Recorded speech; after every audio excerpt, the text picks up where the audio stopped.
My ex told me after we broke up that she was pregnant with my baby, but I didn't want to be with her and told her we would co-parent. Later, she miscarried and came to me for support, but I kept her at a distance because I have a new partner and didn't want to talk to her, but I am being told I need to help her.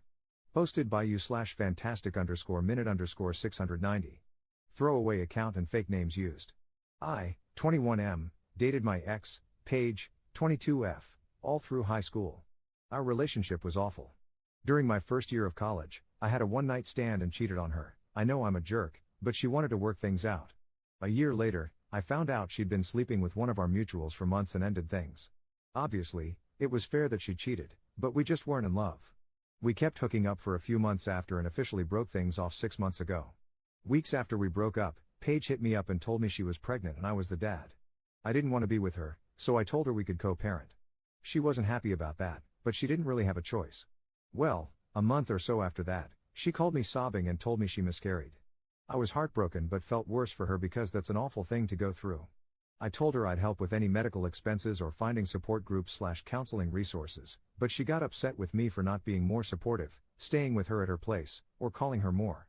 I have a new partner now and don't really talk to Paige, but some of her friends have texted me saying she hasn't recovered, wants to talk to me, and that I should help her. I haven't checked in on her in a couple of months.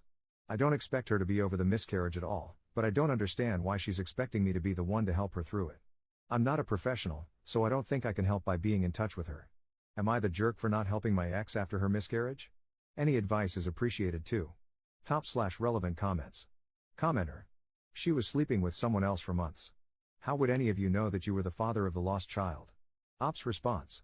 I guess I don't have any proof? The way the timeline worked out, that guy wouldn't have been the dad since they stopped seeing each other the second I found out. And when we were basically FWB, she wasn't with anyone else that I was aware of. Commenter 2. Do you have proof that she was ever pregnant in the first place? Ops response. No, I don't. Maybe I'm stupid, but I didn't think I needed any. That's just such a big thing to lie about. Downvoted commenter 3. You're the jerk. Dipped as soon as she was pregnant and couldn't even bother to have a conversation with the girl after she lost your child. I hope the other girl runs from you because you're a piece of crap. Please learn something from this experience. Ops response. I didn't dip as soon as she was pregnant. My fault for not making the timeline clear. December we broke up and kept hooking up until February and then stopped. Early March she told me she was pregnant, and we had a lot of conversations, i.e., the co-parenting one. End of March she miscarried. I kept checking up on her until about mid-May and then eventually stopped texting her. I haven't texted her since June. So no, I did not dip as soon as I found out she was pregnant. And yes, we did have a conversation, we had several. Commenter 4. Not the jerk. She's not your problem anymore. You can't really confirm if it was even your child or if she was really even pregnant. She could have just been pulling at your heartstrings to try to get you back because she saw you moved on. Ops response. It being a lie is a possibility.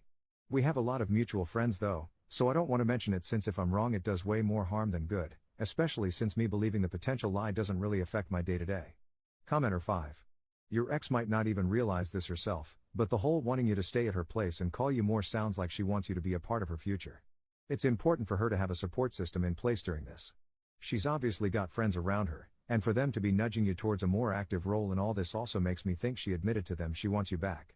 If I were Paige's friend, I would have said forget him, focus on you, unless she expressed regret over the breakup, and then I would be texting you to call her. I'm sorry for your loss. Ops response. I should have mentioned this, the reason I even considered it is because she's pushing all her friends away. They're having to go to great lengths to keep in touch with her, like showing up at her place unannounced since she won't text back. They've been really sympathetic with her, but not gonna lie, I think they're just getting tired, especially since one of the mutuals who texted me is going through her own grief about something unrelated right now. I think they're just tired and running out of options, and she's apparently super opposed to going to counseling. Update 5 days later. I wasn't going to update, but this got crazy. I have a friend, Anna, who's close with Paige and dating my best friend. Anna got back from studying abroad, and this was our text, copied and pasted since I can't add pics. Anna, hey, this is really random, but did Dee Dee talk to you about what happened in March? Me, yeah, she hit me up right away. Why? Anna, I don't know, man. She told me what happened. I know things are weird with y'all, and I wanted to make sure she actually told you and that y'all went to a doctor. Me, yeah, like a while ago. Did you want me to talk to her? Anna, I know she wants to talk to you, but that's not my business, I don't care. This isn't really my business either, I just wanted to make sure you were okay. Me, yeah, alright. Welcome back, and thanks for checking. I'm over it now, so I'm fine. I assumed she meant the miscarriage that Paige's other friend texted me about to help her through.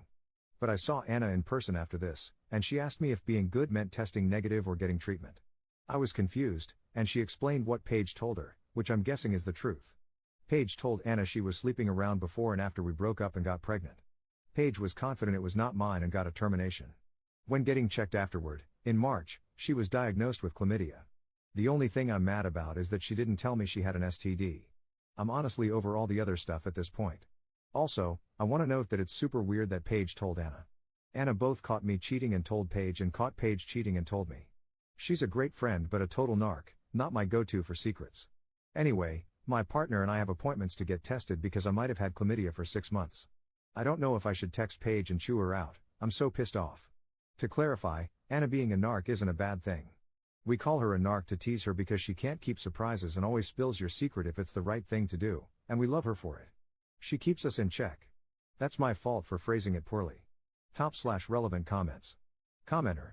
Your ex told Anna knowing it would get back to you, so you either get tested but she doesn't have to tell you, if it's true, or, if it's not true, so you'll reach out, even if it's just to chew her out.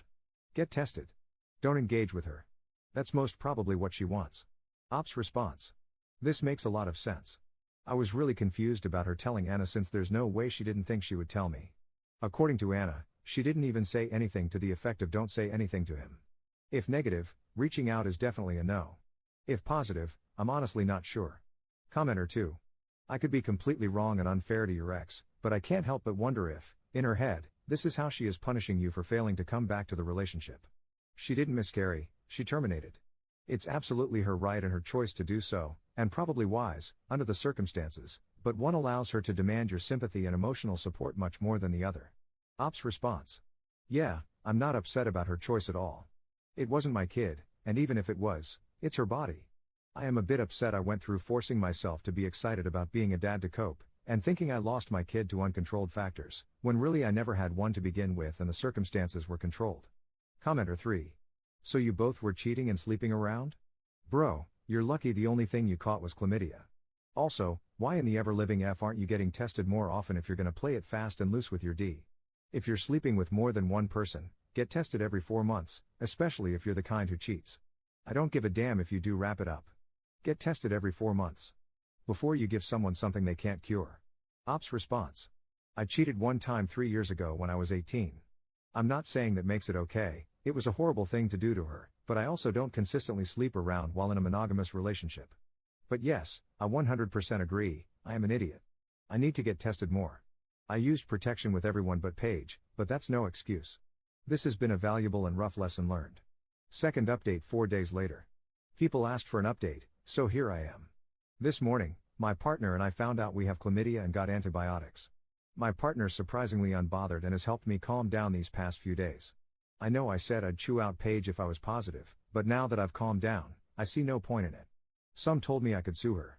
I'm pretty sure I can't because she didn't know when we had segs, and even if I could, it's my senior year of college, I have other things to focus on. In other news, Anna cut off Paige and won't tell me why, but she says it has nothing to do with me. I'm kinda glad since Anna was our only real mutual, and Anna, her boyfriend, me, and my partner are renting a place together soon. Doing that with my ex's friend might have been weird. But I'm also honestly really worried about Paige. Anna was her last rational and dependable friend. The other ones who wanted me to help her when she miscarried disappeared when things got hard, and they definitely wanted me to talk to her to get her off their hands. Either way, I won't reach out, especially since my relationship is going really well. I might ask Anna to maybe check in on her, but I won't push. Not much else to say. Don't be like me, I had the clap for 6 months and didn't know. Get tested often and use protection. Edit, I'm trying very hard to stop doing stupid things, and per the advice I've gotten, asking Anna to check on Paige would go against that goal. So no need to worry, I finally blocked Paige, and I'm putting this whole thing to rest. Top/relevant comments. Commenter. Sometimes my husband gets all wistful and wishes he were in his 20s again. Next time he does, I'm going to show him this post and ask if he's really super duper sure he wants to go back in that foxhole.